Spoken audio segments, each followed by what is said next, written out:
Hello, good morning. Welcome back to the Explicit Measures podcast with Tommy, Seth, and Mike. Good Good morning. morning. Good morning. It's just a morning. Good morning. It's a great morning.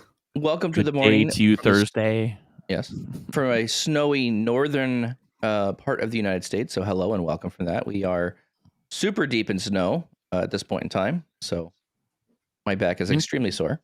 Winter has finally arrived in January, so we'll have snow till April, May, right? Yeah. Like, yeah. So we've just Till next January. pivoted Yeah. 2 months into the season. Yeah. It always feels like the weather stores up the bad weather, and like it's nice. It's it's comfortable, no snow, everything's nice, and all of a sudden it's like, okay, I'm ready now, and then here comes all the snow and all the disaster that comes with. I like to think of myself as the even keeled guy, kind of keep my cool in most things, right? And unfortunately, I had a mishap. I apparently just found out about seafoam for your snowblower. I did not test mine out this year, and I have Big a mess. longer driveway because I have a disconnected garage.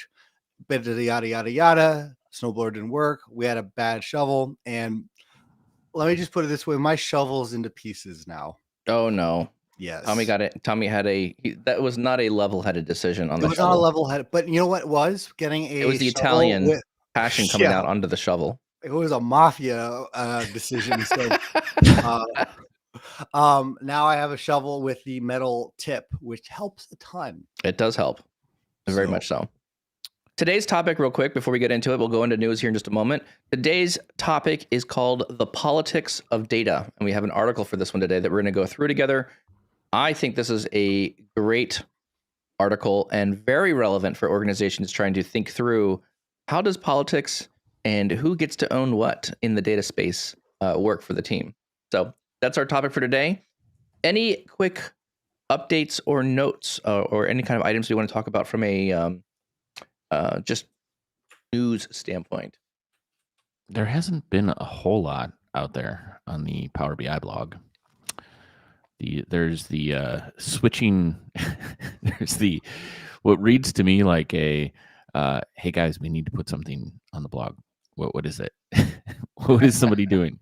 There's a feature that's been out there for like HTML on the dashboard that was feature enabled, and now it's preset defaulted to not enabled because it's a security hole. Yeah. So there's that. I mean, but cool. I think they're shoveling snow too. Maybe so. Yeah. I do feel like there is a lot more conversation around just Data Factory in general. It seemed so. Azure Data Factory has been a standalone product. The Data Factory gets a pipeline. A pipeline can run and do various activities in a sequence, and it's very robust. It's a good orchestration tool as well as doing some data movements. Yep. I'm seeing a lot of blogs here in January, kind of just talking about just general working with the warehouse and Data Factory using to orchestrate notebooks. I think this is very healthy because this is one of those aha moments that people need to understand. So I hope that Microsoft's continue investing in the Data Factory pieces of the world, or the pipelines portion of Fabric, because I think actually this is fairly strong and really needed, especially when you're trying to load a lot of data in from someplace and you don't really want to do it with a data flow, which I have found data flows are okay, but when we start talking like large scale datas, it's a little bit different. One other note or news item here. Do you guys follow a gentleman by the name of Mim on Twitter? He was recently hired by the Microsoft team. You know what I'm talking about?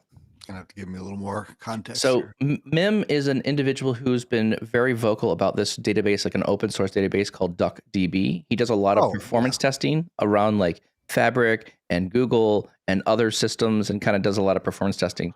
He's recently moved on to the Microsoft Cat team, and it's been really fun to follow his Twitter thread because he's been tweeting, and I think maybe he's done it on LinkedIn. I'm not sure exactly where it is, but he's done a really good job of just saying, look how fast this is. I think I saw a blog post the other day. He was copying 28 gigabytes in like under a minute by using a copy data activity inside Fabric. I mean, the stuff that he's performance testing is pretty impressive. So it's kind of nice to see someone kind of putting it through the ringer and seeing how it behaves.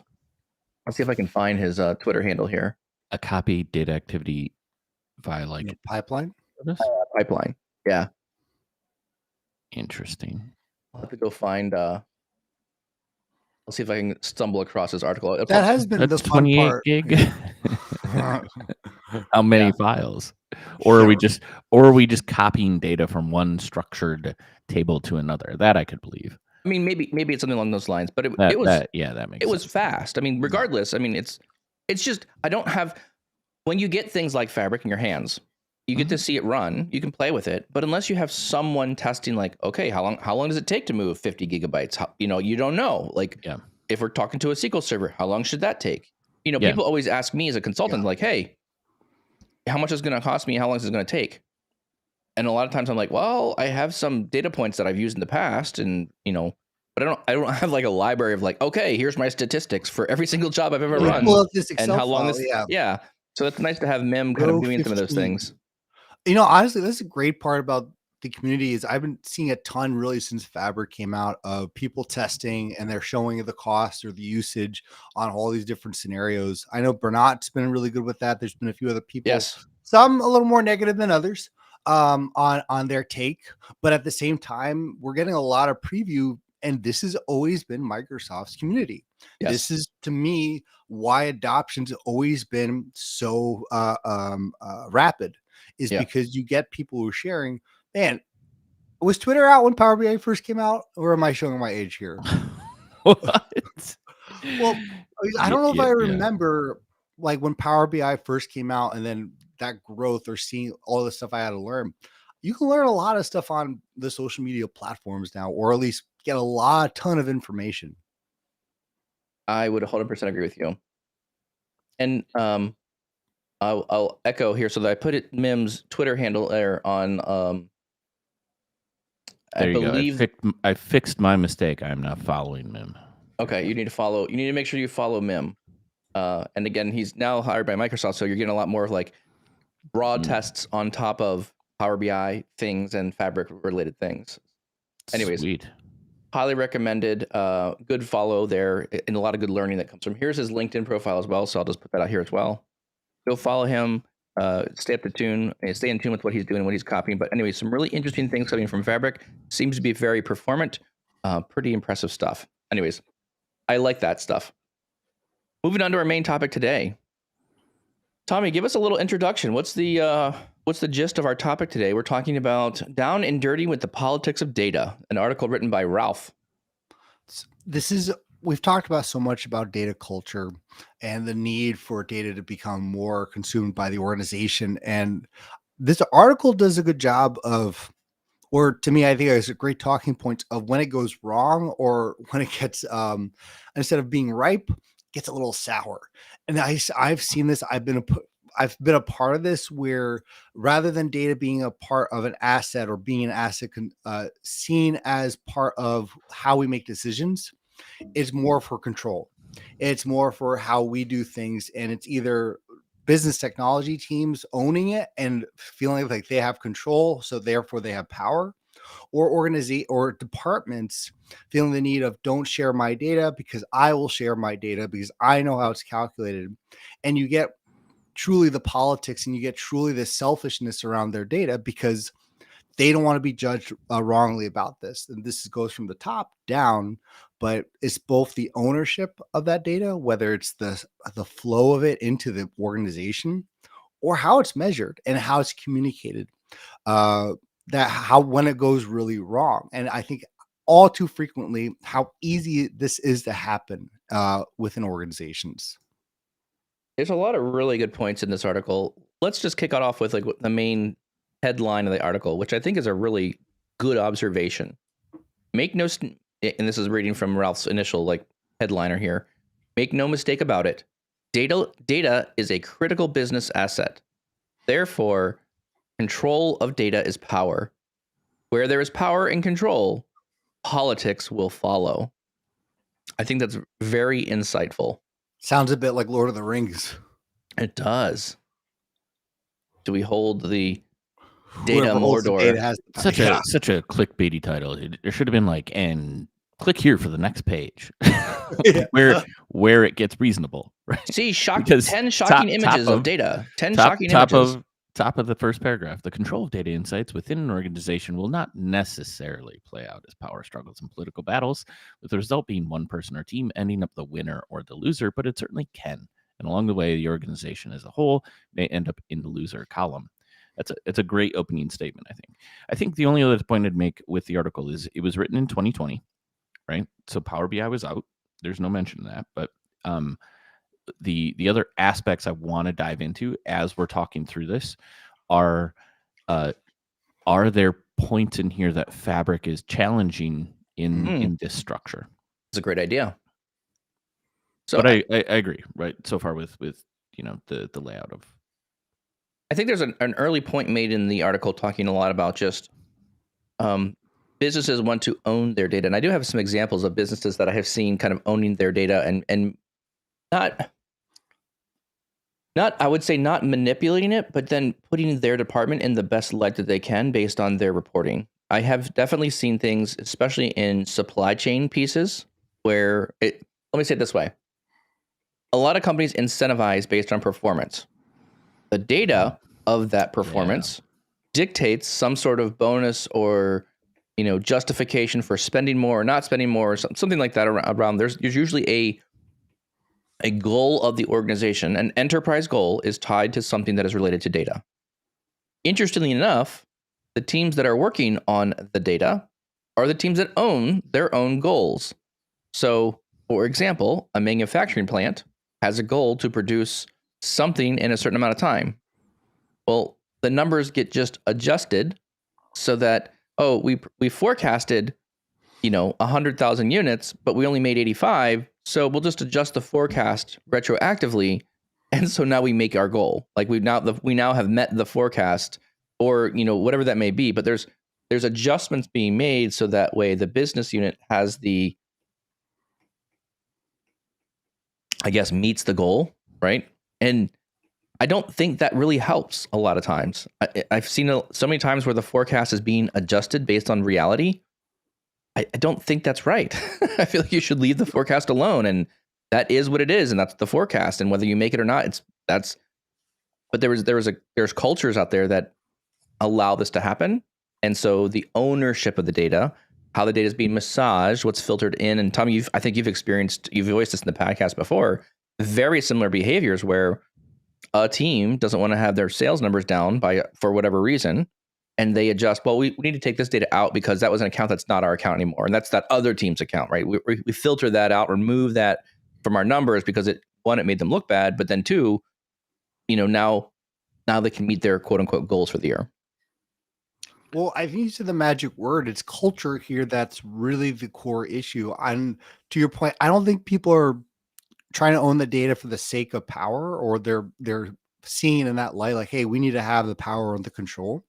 I think it's either a fear factor in the sense of, hey, if we're not reporting the right numbers or someone sees these numbers and they're not what they expected, like that's going to take us in a bad light, kind of to your point. But it's almost the other way from a negative point of view, where rather than we're going to show us doing so well, if we don't show that we're doing well, someone's going to get fired or someone's getting in trouble. So we're going to have this ownership of, we need to own this side. I really see it two core areas of ownership. There's the ownership of the technology of how the data is actually coming in, and there's the ownership of how we're measuring it.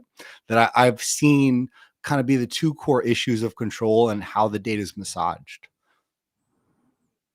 I like the middle section of the article where it starts talking about like the control of data, and start talking about some of the politics come out of who can control the metrics, the KPIs, because those are often the ones that have influence around those numbers. This is what a measure of success looks like. So if you're deciding on what that looks like, and that seems to dictate a lot of the control around what the data is saying. Right. You make an interesting point that does, I think, Mike, that falls into this first aspect of control of data, and one that I can resonate with, and probably why sales and commercial is an easy butt of our jokes around data. But it's not necessarily the goal setting of the organization isn't necessarily wrong, but I have seen where, especially in the commercial realms, if this is our number, we're going to go hit that number. That fosters a culture of go get that number at all costs. Interesting. And when you own the data sets of the revenue generating products or services or whatever you're selling in your CRM tool, right? We all know this very well. Accounts, opportunities, we're closing opportunities, we're following up with customers, et cetera, et cetera. What I have seen is not all of those systems are directly tied to the costs of the organization. Oh, that's a great observation. What you're selling. Yes. And the problem that happens is when you instantiate a culture of go get it at all costs without the checks and balances of ensuring that what you're selling is meeting the guidelines of your margins, then bad things start happening because folks will sell anything at any price to hit the number.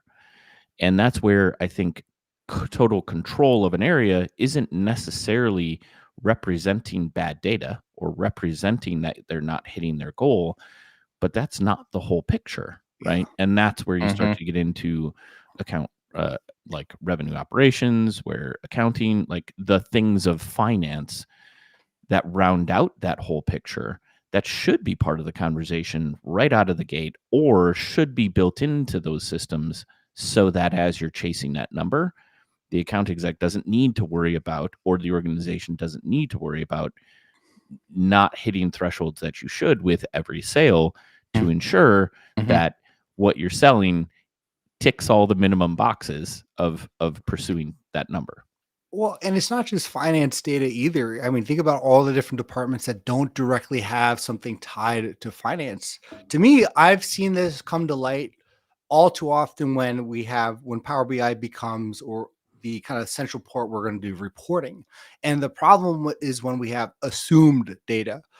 Think of marketing, where they have all their different metrics that they've been communicating to the business on our open rate, and here's our call center on our call rate. And all of a sudden business intelligence takes over, or Power BI is like, hey, we're going to report on this. Oh, your number's 20%, open rate. Like, no, it's always been over 60. So how could it possibly be whatever number that you're reporting? It's like, well, we're taking these factors into account. And they're like, well, we don't count that. It's like, why? And those types of conversations, I've seen it more often where the control happens is when there's been historical faulty numbers, because it's never really been owned by a single person, or it's never really been owned by a real process. It's been owned in this Excel file and this Excel file. There's never been vetting for those numbers, be it finance numbers or, again, pure just departmental numbers. Once Power BI begins to filter the data in and it becomes centralized, those numbers become much more, call it accurate, but it goes through the same filter. People do not like that because it usually conflicts greatly with what's been assumed in the past. I like your point there, Tommy. And I want to say I'm resonating with your comment around analytics are now living inside those Excel sheets. And there's kind of like pockets of little analytics that are occurring that are serving some value, but it's not really part of the broader schema of things. And so in the article, it talks about the control of analytics resources, essentially the people, the skills of the people. And one thing I think I will echo here is I have had two pretty strong memories in my mind around situations where, particularly around master data management pieces, where different teams needed to own master data inside a single definition of what products we sell, right? And there was a lack of engagement from the different teams. Think finance, right? Finance controls, to your point, Seth, the cost of the product.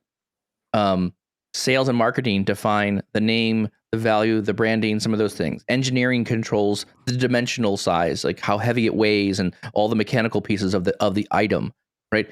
All the teams had different properties, and some of them were easier to calculate. Engineering, it is what it is. But there's other things like what size of this battery, what label, how are you going to call it? Like there's all these things. Yeah. These are other aspects of this that were harder to negotiate, and it required someone else's time to fully vet and populate this. And so everyone started going, well, that's not my problem. I don't have time for that. You go do it. I don't have time for this. You go do it. And so no one was actually working together to own their portion of the data. There wasn't clear alignment to, you own this, we're signing off on it. When it's a problem, you got to go fix it. I think that point should be in this article.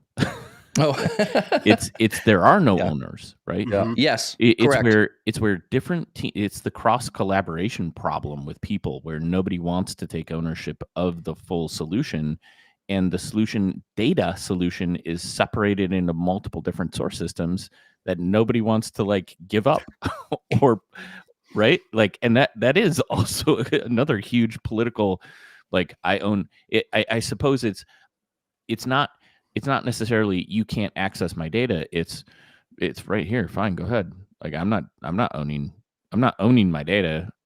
I'm not owning the responsibility of merging it with your data. Right? Like, that's what you're describing here. Yeah. And the other part, I want to bring in one last point here around this one. So of the controlling of the analytics teams, it does a good job of saying, if we don't have clear roles and responsibilities, this will impact our hiring decisions. It will impact what projects get approved. It will impact the priority of your projects, and it'll impact the timeline to get any of your projects done. And it said, I really like this part here.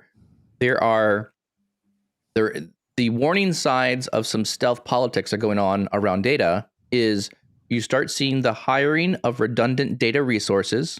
And I'm jumping ahead here. Maybe I am. I'm sorry if I'm going too far. You're jumping into control of analytics resources, and I'm so far behind you. Oh, sorry. I want to talk about control of data. All right. Well, I'll stop then. Sorry. I'll pause. I think this is anyways, this is a really good point. So you keep going back to what you're talking about, control of data. Sorry. So one of the things I wanted to point out is a little bit, maybe a little bit down in there. There's a paragraph that I want to get you guys' feedback on. Sure. Do you agree with this in the past tense way in which he describes it?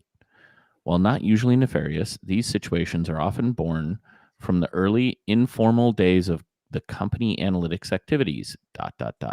when everyone was forced to do whatever was necessary to get their insights. This is 1,000%. This doesn't. You know why this strikes me as like an interesting like part? Because it's in the past tense, and I would argue this is very real right now, everywhere. I think this is yes and no to some degree. I think it really depends on the organization. I feel like there are some organizations that have this is a past tense comment. I think in other organizations it's very present tense. I think it really depends on. It will vary between companies, at least how I've observed it. I don't think the technology matters here either. It's not, if you have Power BI, you're more likely not to have this. This goes back to, I think it really goes back to data culture. I've seen this with Power BI where different departments have, again, their own analytical resources. This doesn't happen in a vacuum, or, hey, we had everything working last week. Why can't anyone communicate this week? This is years and time of people looking at their own things in their own silos, their own definitions, and how they have labels and hierarchies build up over time. The most frequent one that I always go back to because it was so apparent was leads in sales and marketing.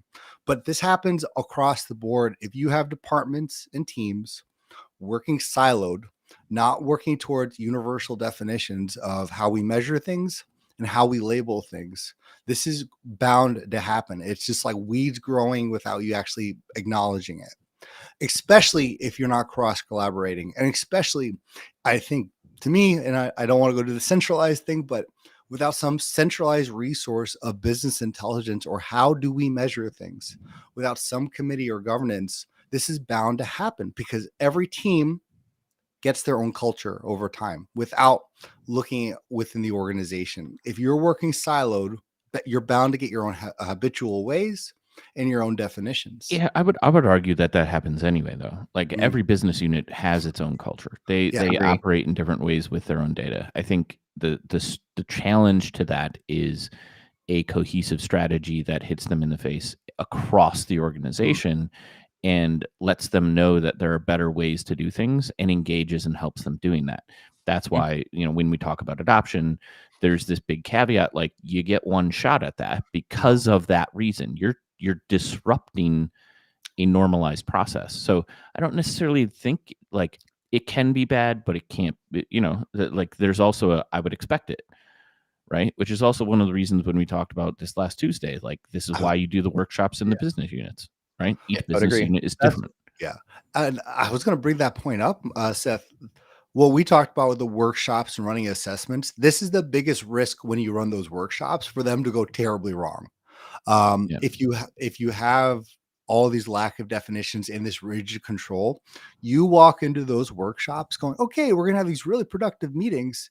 And immediately people are on guard because there's that lack of wanting to give up. And that's a big part to navigate if you're not aware that's already occurring. Yeah. Do you guys see a problem with like, so the 2 points I'd make here, like first being, and the question, with so many third-party applications that are used in organizations, is it necessarily bad that a particular business unit owns their data in that system, as long as it's the source of the data for, analytical systems, is what I would argue. Because from a analytics perspective, or an individual that is keen on accessing data from source systems to be used in a wider context, I don't want to own everything. Like it's not our role to own the system or the system of record for a particular product or thing, right? From a business unit, it's to ensure that the data that we're pulling into a larger ecosystem is managed and controlled and accurate, and if I think that belongs in those different business units.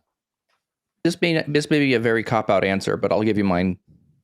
I think I'm with you. I want that business unit to own their portion. Like, so for example, there's a sales team that's collecting leads. They're collecting their data inside Salesforce, right? Salesforce isn't maybe dumping all of its data into a corporate space anyways. I'm okay with the team owning that and managing that as long as we have a handshake agreement to what are you doing in that system? And if you're bringing that data to the organization, when we see there's problems, we agree upon what the problem is, and you have guaranteed or you have agreed to going back to the organization and saying, I'm willing to go fix these things. Like, for example, people are creative. Data fields are going to be weird. They're going to shove data into the wrong data field at some point, or the data will be falsely incorrect, or a customer will be linked to the wrong region. As the BI team or the central team here, I don't want to be the one fixing all their problems because their data isn't clean. No, and I would agree with that. So as long as I have an agreement with them that says, hey, we are going to identify what does the meaning of quality or clean data look like together.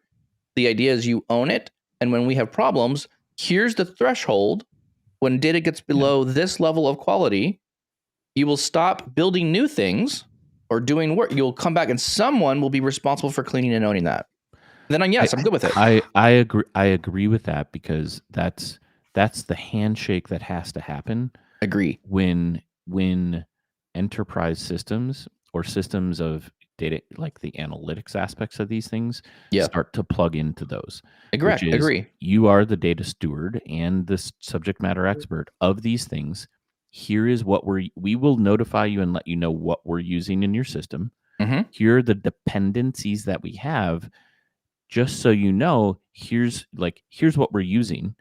And in return, here's access to things that you didn't have access to before. Exactly right. Well, it's an agreement on both sides. Right. Yes. But yeah, absolutely. And I think that's where there has to be that higher level commit across the board, because you are going to take 5-10% of an individual's time, but the benefit is kind of twofold. One is you're pulling their their data into an ecosystem that other people can use, and vice versa, they can access other information out of the analytical systems. I think it's hard to really answer that question, in my opinion, because there's two levels of ownership. It's not hard. We just answered it. I'm going to disagree then. So, okay. Oh yeah. So I'm saying there's two levels. There's the ownership of the technology of getting access to the data, because the data has to flow in somehow. So whether that's the business technology team, or whether that's from the department, or that's IT, that data still has to flow in, and that has to be owned by someone, that we're getting the consistent data flowed in some standard database or where a centralized system. Mm-hmm. The other side of ownership is the business logic. One of the things that's in the article is this idea of the black magic metrics. And I think those are two separate areas of ownership. What's the logic that we're eventually, and how we're going to measure this on a quarterly, what's a member count, but you still need the data to come in. Both those areas can arise in a situation of conflict of, well, we need this new data. Yeah. I don't disagree with you, but your one point I would put in the handshake. Ideally, the source system has a way to incorporate that business logic into views or something I can access. Mm-hmm. Sometimes it does, sometimes it doesn't. If it doesn't, then the handshake is more, as we extract the data and create these artifacts, these objects that are representative of your system, we need you here to understand like what business logic we have to input here to make sure our table matches your table. And I think to me, that's just a shifting of where you're doing the things, but that doesn't change the responsibilities. You do strike the other point I was going to make here, though, around this control of data that absolutely is rampant, which is, okay, yes, we need this report. Here's all the requirements that you're asking for. And here's the data set. It's an Excel document. Well, we don't want this Excel document. We need to access the source system, the API. Well, you can't do that. Right. And that's where like business units I have seen a lot of around the politicking is some of it's very I think I've seen it more in the areas where it does matter. It is more sensitive data that can't just be proliferated across the board.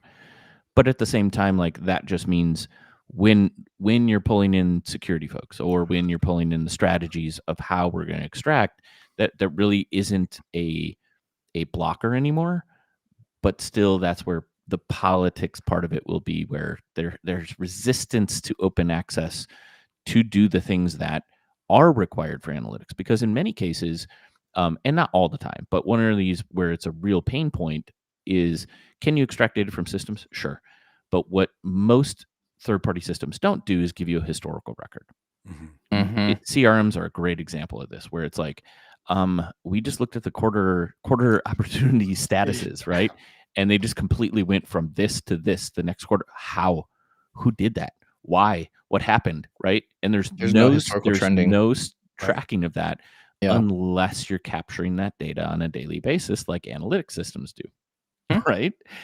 That's what's hugely valuable, I think, in a lot of this, is you start to see the trends or the changes over time, and then identify bad behaviors or patterns that you otherwise wouldn't have recognized, et cetera, et cetera. But I think I've seen that as a pain point in a negative light of data control. I think that's, if you think about, I don't know if you've seen like the analytics maturity curve. There's like a curve where you start with like, hey, I'm doing basic historical reporting, and then I'm looking at like trends and analytics, and then I'm providing recommendations, and then we're getting to like, using AI and tell me what I should do, kind of things. As you think about that curve, I think what you're describing there, Seth, is very relevant, because as I think about that progression, a lot of business units and maybe even organizations are just focusing on what does the data look like right now. And I see what happens is there are team members that understand that, yes, I understand what happened right now, but I need to compare a state and time of those, to your point, sales opportunities, right? That's a great one. But what the sales opportunities on the first of the month versus the sales opportunities at the end of the month? How do we have no sales opportunities halfway through? And then what happened, or how do we get all these extra opportunities, or where did they all go? Right? There's no trending of that. You can only see what it is right now. And you, by not asking the right questions of what you want to track in the data, you're probably not storing the right amount of information or the right kinds. Like, I shouldn't be just looking at what it is right now. I shouldn't truncate the table and just replace. I should actually be storing a timestamp and storing every day the table. But what's the status of every day? Because now I can actually do different analytics and do better analysis on top of it. So I think as company, what you're seeing there in that example is you're seeing companies think through, wow, this was really helpful to do reporting as of right now. How do I start doing better analytics? And usually that requires new tools. And this is where I think Fabric fits very well into this, right? Giving you Fabric in addition to Power BI allows you to collect data in a different way and maybe more of that data that will then change what kind of questions or analytical things you want to ask later on. Well, and you still need that handshake or the access point of view. I'm laughing because I'm thinking about Seth's point about the Excel sheet. It's like, hey, especially for a business intelligence team coming in, it's like, can we see your data? Here's our Excel sheet. That's great, but can we see actually where you got it from? Well, why do you need that? Why do you need our source data? And I think that there's a big area of conflict there where people, they'll give you some data, they'll give you what they've already created, but to say, can we get access to your source system or your login information or whatever the credentials are to access? Again, there's hundreds of third-party tools or third-party systems we're using now. That business intelligence and Fabric would still needs too. It doesn't just need the final cleaned version. And it's like, that's what we're going to start reporting on, because we don't know what you've done to this nice, pretty Excel sheet with conditional formatting. We need to see the rows. That's, to me, a huge part where the conflict begins to arise, because like, we'll give you what we've already cleaned. Why do you need to see anything else? But if business, again, this, I don't even think this is an ownership of the measures. This is, let's get your data in a right format, because early in the article, people have just designed things off the seat of their pants because that's the best they could do. But we have better systems now, and people are built in their ways. Yeah, I think this is a good opportunity to move into more of the control of the analytics resources or the people's portion of this, because I think this is where I was going a little bit earlier in the conversation, a little too fast. I think what you described there, Tommy, speaks very well to how do you know when there are stealth politics coming in, and it's the hiring of redundant resources for a business unit, like more people to chew on Excel files is what I'm thinking, right? Oh, we have so much work to do. We need another resource or two, and then all you do is you bring them in, and all you just throw them into Excel, and they're just chewing through Excel files. That's probably not a good use. Like, there's probably a bigger problem we should be solving to make all of that a lot easier. So, what's that kind of issue? The creation of shadow or I've heard shadow IT all the time, and coming from the business, I don't like the term shadow IT. To me, that just indicates shadow IT is someone or some team that has been unable to do their job, and they have developed their own process outside of the purview of the IT team. So why did that, don't call it shadow IT, figure out why did they have to do that? Why is this shadow IT thing appearing? Is it because you IT are not providing the data that you need to the business?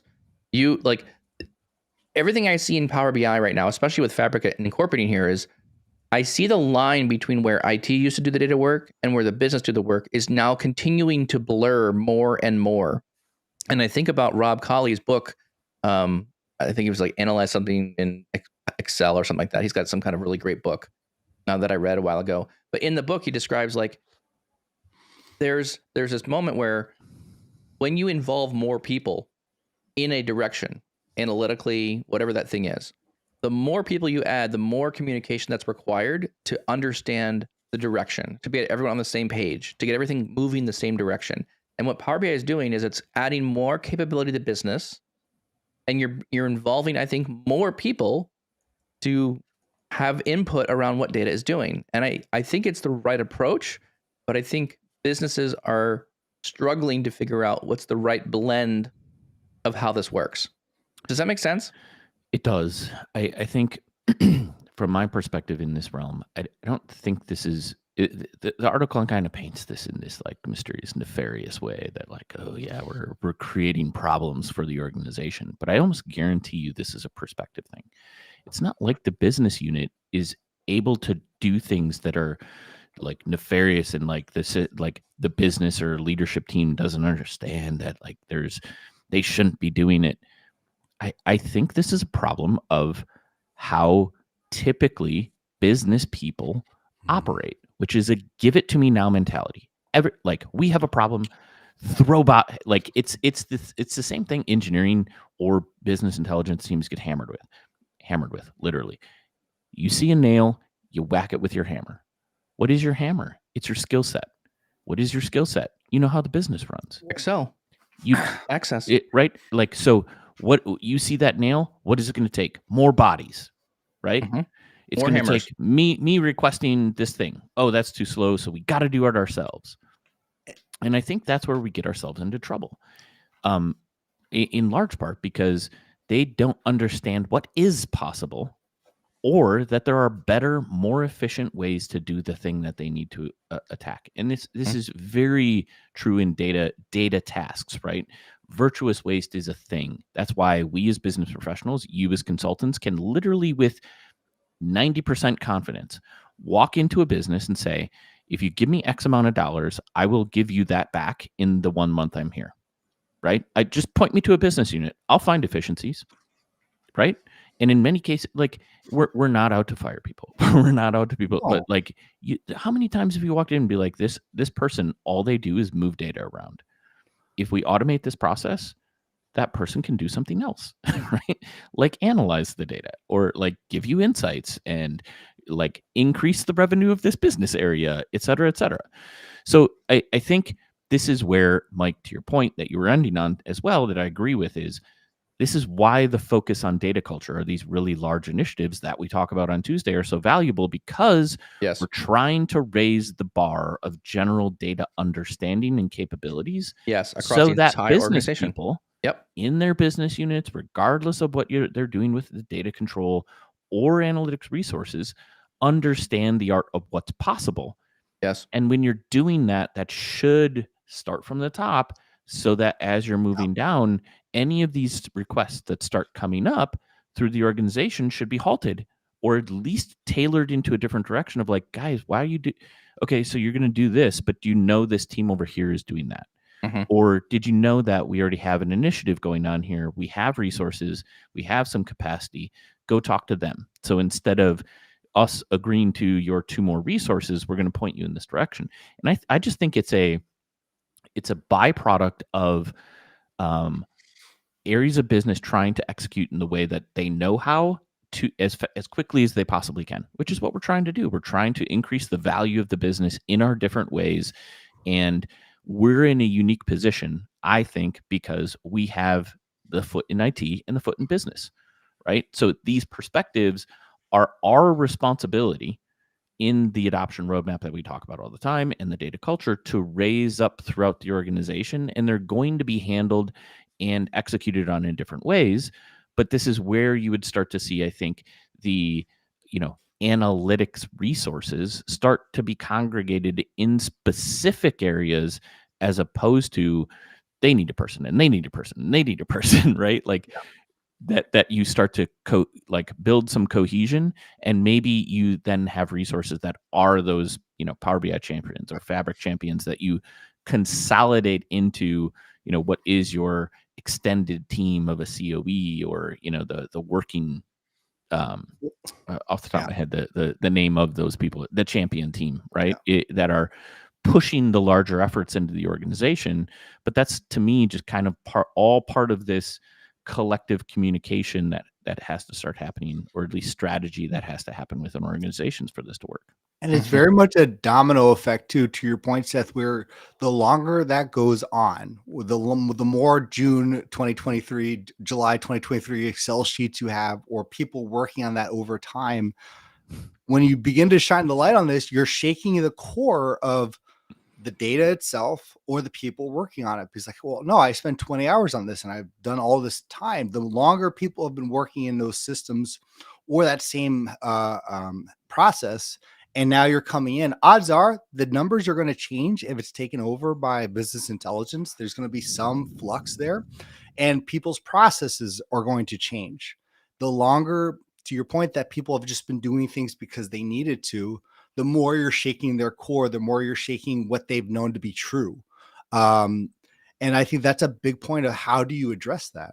Even if their truth is based on wrong information, Exactly. it's Exactly. still their truth. It's their truth. Exactly. And that's Yeah. a huge part of this. I've seen people relying on Excel sheets that have errors in them, and they're Yeah. like, "Well, that's what we've been doing, and Well, that's how we've been we've running done for things." years.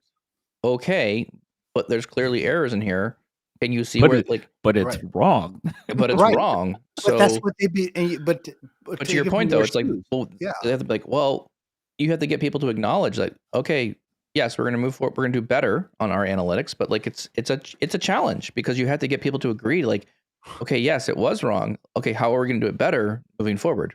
And I mean, again, I think that's where the another side of the empathy comes in, because you're basically telling them, hey, go back to your boss and tell them the last 9 months of what you've told them is faulty.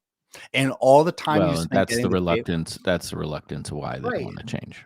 No, Correct. exactly. But I Because think, we've eaten that crow ourselves a lot, regardless of whether this is why we stress business owners, like Right. owners of the data, because we're the ones that are going to get hammered if data is wrong in a report, and if it's because of a 1000%. Corsair system, that's why we eat that 1000%. crow. Yeah, okay, yep, that's on me. Yeah. Yep. And so I don't, yeah, to me, that's not just power. That's also, you're shaking up everything where you may think of someone possibly getting fired, or shaking up our boss not being happy with the last 9 months. I think that's just a big part. I look at always how many Excel monthly files or reports that they have, into my sensitivity level when I go into those types of conversations. Yeah. So we got two sections to crank through. I think controlling the analytics technology, like from a framework perspective, you guys would agree, like that belongs in a central team, Mhm. or at least is somebody with technical understanding of like what are the requirements, right? Sometimes that can be a SQL Server. Other times the organizational data is going to be much larger and needs a much more robust system. But I like this section, in that section around controlling the analytics technology. There is this. It's the non-core part, right? It's the non-core that's the hard part, because I agree with you.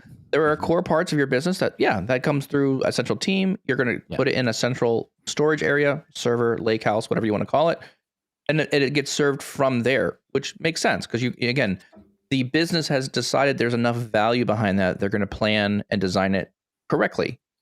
It's all this other stuff, and I've actually seen this too, like Alteryx he mentions, Mhm. and then data science tools. Mhm. I've seen this as being very much a problem because you bring in the data scientist and they just do things literally. I was talking with a data scientist a couple of days ago. I was like, where do you do your work? He goes, oh, I just download the Python libraries to my laptop and do it there. I'm like, cool. Love it that you're doing data sciencey things, but like, that's not the place to do this because I can't productionalize your laptop. It just doesn't work. Like that's not, I mean, you can do exploratory things and figure out what may be good and what may not be good, but we shouldn't be doing those things in a vacuum. We should be thinking about doing them in notebooks inside Fabric. Like that's where that stuff should be living. That way you can pick that up and add it to a pipeline, and you can output that same amount of data every single day, because you're going to be doing predictions, analytics, and forecasting. People are going to rely on those numbers. That's why it's good to have it in a common place. Yeah, what do you guys think about these non-core technologies?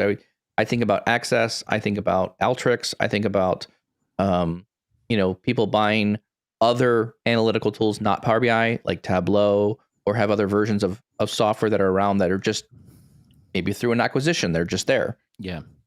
I don't like them because All right, move on. Next conversation. Right. But and the reason being this is purely from it's just not a good business, because from a cost perspective, you're going to be spooling up Double many paying. different subscriptions or different services for different tools, and this automatically leads into specialized roles. Like, so all of a sudden now I have to have analytics people Mhm. in different teams that know how to use these different tools, and then not only do I have a difference in how data is being used for different business units, and that's fine, right? But how do you reconcile all that? Like if and when you get to a point, which you will at some point as an organization, going, why do we have 5 visualization tools? And the business going, well, it's what we're using. So it's what we're used to. And someone coming in going, nope, we're going to use Power BI. What do you do with all those resources that don't know it? You know what I'm saying? Like, that's the conflict here that this results in is, it's very easy to say, well, a business unit should be able to do whatever they want to. And it's not just data and reporting and analytics. There's other decision points too with different applications. Can you talk to them? Can you integrate them with other things? Like, all of those decisions happen all the time too, that are blockers to better business, right? Because as these strategies start to come into play, there's cost, there's overhead. And then when you proliferate that into the people who have to maintain those specialized things, that's where you're gonna run into a problem at some point. I don't think it's just analytic tools, and I'll just ask you guys real quickly on this to move on. But what about the all non-straight analytical tools? Google Analytics, sale through email campaign information, operations software systems that provide a ton of data that, again, may not be straightforward into the core systems. Should those also, those also, I think, need to have that conversation here as well? I would put those under the lens of like core. And I mean, I think there's a certain size of data or a certain amount of data that's important enough where you're like, yeah, this is important enough. We should be talking about that. And this is where I think leadership, and again, that working team inside your analytics should be really evaluating this. Like, you will be hearing of important data sources. This team always uses this data source. This team uses this program. This team uses this third-party application. I think those conversations will bubble up, but you're right, Tommy. I think you need to have conversation around them. I think you need to bring them up. I think you need to identify if they're strategic or not. And if they are, then you have the conversation. Okay, central team, how are we getting this data in? It may not need to join with other core system data. It may just be, let's just make it easier for our users to get it, because we're not going to let you use all these other tools. We're going to let you use Power BI, so we have to get it there. 2 tools that I really have some conflict with are organizations that are spinning up Snowflake and organizations that are using Alteryx, because I feel like a lot of Snowflake and Alteryx is capabilities that Power BI already does. So they want to use Snowflake, they want to use Alteryx to do shaping and engineering of data, and yet they want to use Power BI as well. And I'm like, well, you realize a lot of what you're trying to do already can be done inside cost Power BI. cutting right there.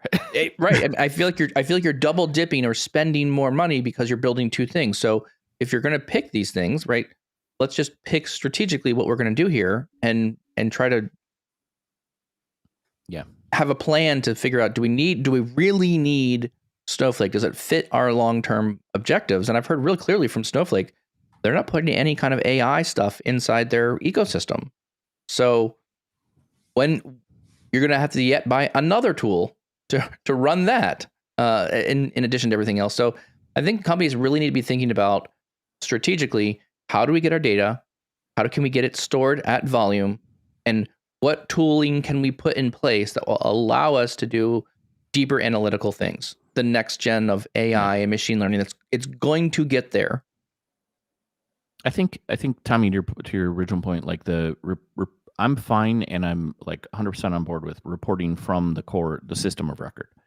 If it's part of the tool, right? Of course, they have reporting efforts and needs a business unit. And as a central BI team, I don't want to own all that. Do we want to like offer them capabilities and teach them that they can extend that?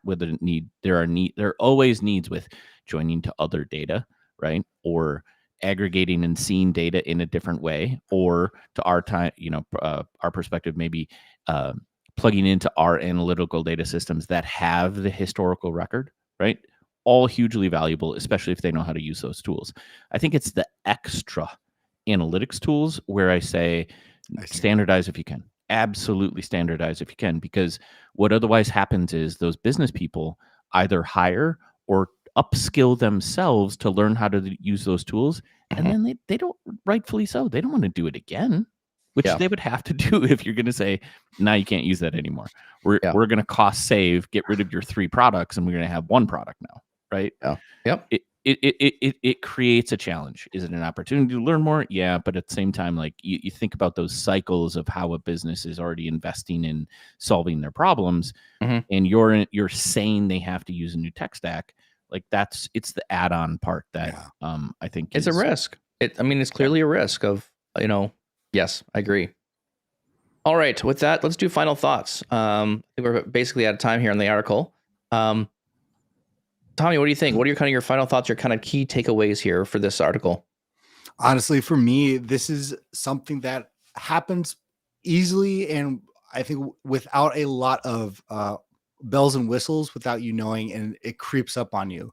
In a lot of organizations, it's the easily introduction of technology. It's the introduction of new metrics or different departments. And I think without what we've been talking about on our implementation Tuesdays, without a working team, without some centralization of buy-in on what technology or Power BI or how we devise and look at data, this is going to always creep in. And just because you solve it now doesn't mean that it may creep in organically in a few months from now. So I think just being aware of how politics and how data arises is a huge component to continue to be on top of it. Seth, any final thoughts? Yeah, I'd encourage everybody to go read the article. There were several aspects sections that we didn't get to that, impact budget, et cetera. Overall, there's always going to be politics and data. Who controls what? There's going to be budgets. There's going to be focus that we all want to be a part of in solving the business problems. I guess where this leaves me is if you keep the organizational goals in mind, like what are the best choices for the business, a lot of this kind of just goes by the wayside. And as long as you stay laser focused on that, people rally around that message, right? And I think I've seen a lot of positive directional things that avoid a lot of what's been brought up in this article, but it's always there. So be cognizant. That's a good point. I think in lieu of my observation for this one would be in lieu of Fabric and how Fabric is changing this. Again, I've said it from the beginning. I'll keep saying it again. Fabric provides a lot more data engineering tools to the business user. Previously, we were making models and kicking out reports. That was what we were doing. And now we have a lot more potential for more shadow IT efforts to pop up and get brought together in the same tool. Mm-hmm. I think my takeaway is just be mindful to be open and candid about conversation and talking and reviewing what your needs are and how you can help. I think people are more willing to work with you when you remove pain from their process. If you can make things easier, provide more data, make it easier to get access to that data, we really can move the needle forward. And you want to foster a healthy relationship of talking about what the needs are and how the data can serve the business goals and objectives. So, be open to communicate more about what you're doing and what your needs are. Maybe it's my final point. Sounds good. Good. With that, we thank you very much for listening to the podcast. We appreciate your listenership. The only thing we ask for the podcast is if you like this podcast, if this was some good food for thought or you learned something new here, we'd really appreciate it if you would share it with somebody else, either on social media or someone at work. Just spread the word. Let somebody else know that you enjoyed this episode, or maybe even write up a couple ideas that you thought about this and how do you feel about your data culture and how this will work for politics in your company. Or maybe not, because you might get fired. So don't do that. So maybe just say you like the article. Wait, what? Wait, what? Huh? Tommy, where else can you find the podcast? You can find us on Apple, Spotify, wherever you get your podcast. Make sure to subscribe and leave a rating. It helps us out a ton. Do you have a question, an idea, or a topic that you want us to talk about in a future episode? Head over to powerbi.tips/podcast. Leave your name and a great question.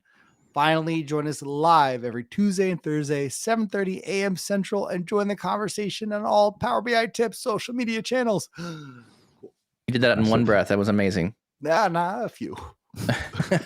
Excellent. Thank you all very much, and we'll see you next time.